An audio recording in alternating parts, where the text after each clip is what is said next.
আপনি কি জানেন নদিয়া জেলার এই পাগলাখালীর মন্দিরের পিছনে লুকিয়ে আছে এক ভয়ঙ্কর কিন্তু অলৌকিক কাহিনী, যে কাহিনী আজও বহু ভক্তের জীবন বদলে দিয়েছে। আজ আমি এসেছি নদিয়া জেলার এক অতি প্রাচীন ও অলৌকিক স্থানে পাগলাখালীর মন্দিরে।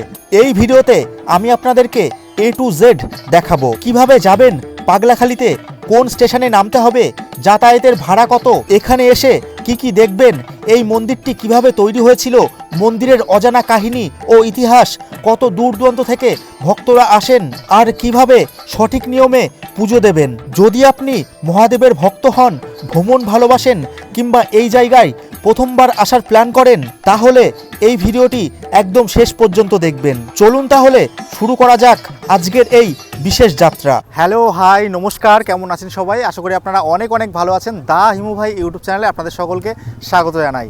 ওং নমঃ শিবায়, হর হর মহাদেব। আজ আমি আপনাদেরকে এমন একটা মেলার কথা বলবো, সেটা সারা বছরই হয় নদিয়া জেলার পাগলাখালী। কিভাবে আপনারা এখানে আসবেন, এই মেলাতে এসে কি কি দেখবেন, কিভাবে পুজো দেবেন, সমস্ত কিছু দেখানোর চেষ্টা করব। আশা করি ভিডিওটা ভালো লাগবে। যদি ভিডিওটা ভালো লাগে তাহলে লাইক, সাবস্ক্রাইব এবং কমেন্ট করে আমাকে আপনারা অবশ্যই আশীর্বাদ করবেন। প্রথমেই বলবো, তোমরা এই নদিয়া জেলার পাগলাখালীতে কিভাবে আসবে। শিয়ালদা ডিভিশনের গেদে লোকাল ধরে নামতে হবে মাঝদিয়া স্টেশনে। স্টেশন থেকে বাইরে বেরিয়ে দেখতে পাবেন প্রচুর অটো। সবাই বলবে পাগলাখালী পাগলাখালী, সোজা অটোতে উঠে পড়ুন। অটো ভাড়া পড়বে মাত্র 40 টাকা আর সময় লাগবে 45 থেকে 50 মিনিট। গ্রামের মনোমুগ্ধকর পরিবেশ দেখতে দেখতে অটোওয়ালা দাদা নামিয়ে দিল পলদা নদীর পাড়ে। এখানে আপনার সামনে থাকবে বাঁশের ব্রিজ। চাইলে ব্রিজ পার হয়ে বাদিকে গেলেই পেয়ে যাবেন পাগলাখালী পাগলা বাবার মন্দির। আর যারা একটু অন্যরকম অভিজ্ঞতা নিতে চান, তাদের জন্য রয়েছে নৌকা ভ্রমণ। নৌকাতে করে গেলে ভাড়া পড়বে 10 টাকা মাথাপিছু। আর যদি নদীতে কিছুক্ষণ ঘুরে বেড়াতে চান, তাহলে 50 টাকা, বেশ খানিকটা সময় ঘোরাবে। আমি নিজেও নৌকাতে করে যাচ্ছি, কারণ এই নৌকা ভ্রমণটা পাগলাখালীর যাত্রাকে আরও বিশেষ করে তোলে। চলুন এবার চলি পাগলাখালীর পথে। বলছি, এই নৌকা করে যদি আমরা পাগলাখালীতে যাই, তাহলে আমাদের ভাড়া কত করে নিচ্ছ? 10 টাকা করে নিচ্ছি। জনপ্রতি 10 টাকা করে নিচ্ছ। হ্যাঁ। আর আমরা যদি মনে করি যে একটু নৌকাতে চড়বো, তাহলে কত করে নেবেন? তাহলে 20 টাকা করে নেবো। কতক্ষণ ঘোরাবেন? তা প্রায় 10 আধা ঘন্টা হয়ে যাবে। মানে 50 টাকাতে আধা ঘন্টা হয়ে যাবে? হ্যাঁ। বাবা, তা প্রত্যেক দিন কি প্রচুর মানুষ কি যাওয়া আসা করে? না, এই সোমবারে বৃহস্পতিবারে যাওয়া আসা সোমবারে করে। বৃহস্পতিবারের দিন একটু ভিড়টা হয়। ওইটা ভিড়টা হয়, তাদের ওই নদীন মানুষ যায় না, খুব কম। খুব কম আসে? হ্যাঁ, মোটরসাইকেল যায়, পুজো দিয়ে চলে যায়, আসে একটু কম। আপনার নাম? আমার নাম মন্টু হালদার। মোটামুটি কত বছর ধরে এই নৌকা চালাচ্ছেন? আমি 40 বছর ধরে আছে এখানে। 40 বছর ধরে? পাগলায়। বাড়ি কি এখানেই আপনার? বাড়ি এখানেই, আমঝুপি বাড়ি। দেখতে দেখতে নৌকাটা ছেড়ে দিল। আমরা ছিলাম ওখানে, আস্তে আস্তে নৌকাটা এগাচ্ছে, পাগলাখালীর দিকে যাচ্ছে। আমাদেরকে ওই দিকে যেতে হবে। অসাধারণ দৃশ্য। তোমরা যদি এই নৌকাতে করে আসো, অসম্ভব সুন্দর লাগবে। আমাদের জনপ্রতি নৌকাতে ভাড়া পড়লো মাত্র 10 টাকা করে। এইদিকে তোমরা যদি মনে করো যে বাঁশের সাঁকো দিয়ে ওপারে যাবে, যে তারপরে পাগলাখালীতে যাবে, তাও তোমরা যেতে পারো।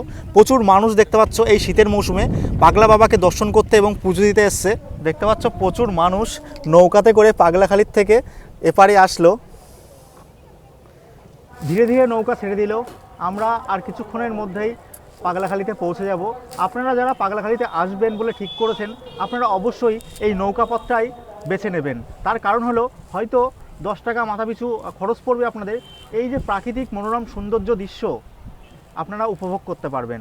তাই বলবো, পাগলাখালীতে আসলে পরে আপনারা অবশ্যই এই নৌকা ভ্রমণ অবশ্যই করবেন।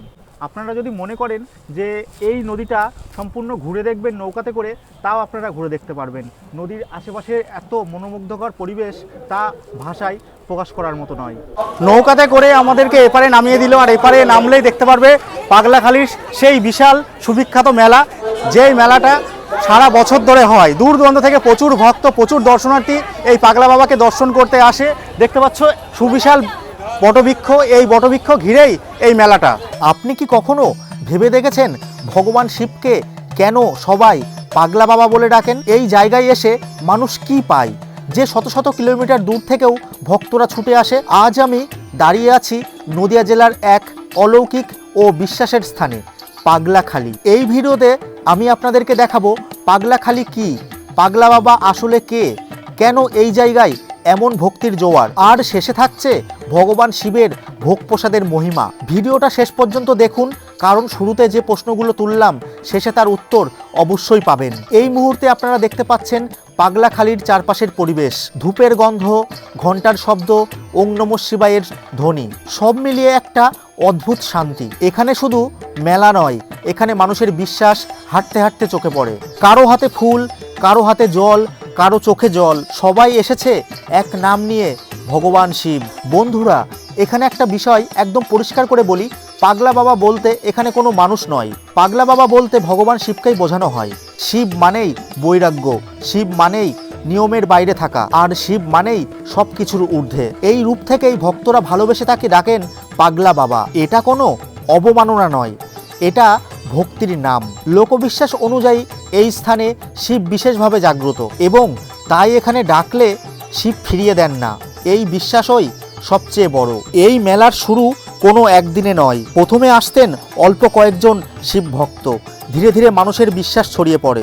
শিবরাত্রি, বিশেষ তিথি আর সোমবার এবং বৃহস্পতিবারে প্রচণ্ড ভিড় বাড়ে। স্থানীয় মানুষের উদ্যোগেই শুরু হয় পুজো, ভোগ, থাকার ব্যবস্থা। আজ এই মেলা শুধু ধর্মীয় অনুষ্ঠান নয়, এটা ভক্তির মিলন ক্ষেত্র। এখানে কেউ জোর করে কিছু করে না, শিবের কাছে আসা মানেই নিজের ইচ্ছাতেই আসা। এখন আপনারা দেখতে পাচ্ছেন ভক্তরা কিভাবে পুজো দিচ্ছেন। এখানে কোনো কঠিন নিয়ম নেই, যার যার পুজো সেই দিতে পারে, শুধু মন থেকে ডাক। জল, বেলপাতা, ফুল, এই দিয়েই শিব সন্তুষ্ট। অনেকেই মানত করেন, কাজ হলে আবার আসেন, কারণ বিশ্বাস করা হয় পাগলাখালির শিব মন বোঝেন, দেখানদারি নন। এখন আসছি এই ধামের সবচেয়ে সুন্দর অংশে। এখানে ফ্রিতে ভোগ প্রসাদ খাওয়ানো হয়, ধনী গরিব ভেদাভেদ নেই, সবাই এক সারিতে বসে। আর কেউ যদি মনে করেন তিনি বহু মানুষকে প্রসাদ খাওয়াবেন, তারও সম্পূর্ণ ব্যবস্থা এখানে আছে। এটাই শিবের শিক্ষা, সবাই সমান। তাই বন্ধুরা, পাগলাখালি শুধু একটা জায়গা নয়, এটা ভক্তি, এটা বিশ্বাস, এটা ভগবান শিবের করুণা। চলুন এবারে আমরাও প্রসাদ গ্রহণ করি।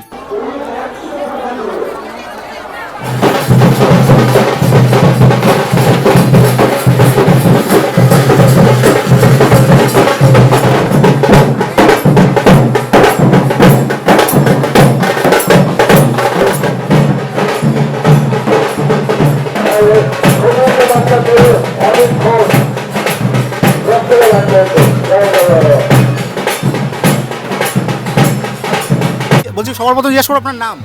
আমার নাম মানিক ঘোষ। মানিক ঘোষ। এখানে কি পুজো দেন?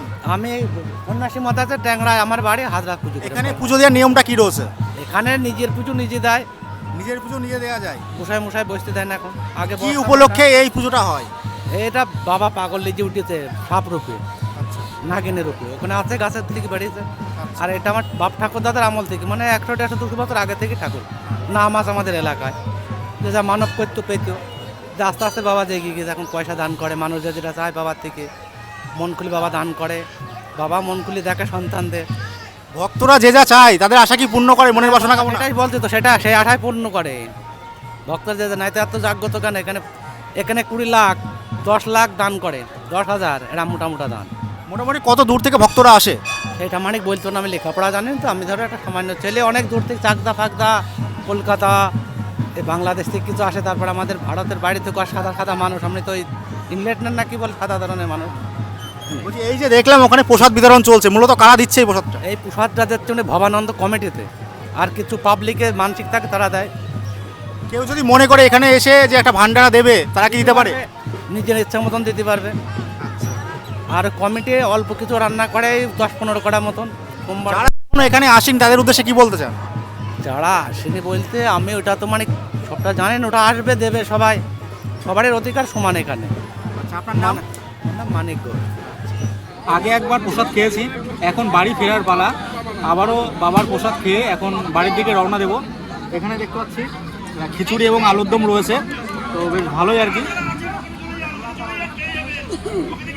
প্রসাদ মানে আলাদা একটা শান্তি, আলাদা একটা প্রাপ্তি। হর হর মহাদেব। সমস্ত কিছুই তোমাদেরকে দেখালাম। তোমরা জানিও যে আজকের এই ভিডিওটা তোমাদের কেমন লাগলো। যদি ভিডিওটা ভালো লাগে তাহলে লাইক, সাবস্ক্রাইব এবং কমেন্ট করে আমাকে আপনারা অবশ্যই আশীর্বাদ করবেন। দেখা হচ্ছে পরবর্তী কোনো ইন্টারেস্টিং ব্লগে। আপাতত বাই, আপনারা ভালো থাকবেন, সুস্থ থাকবেন। হর হর মহাদেব।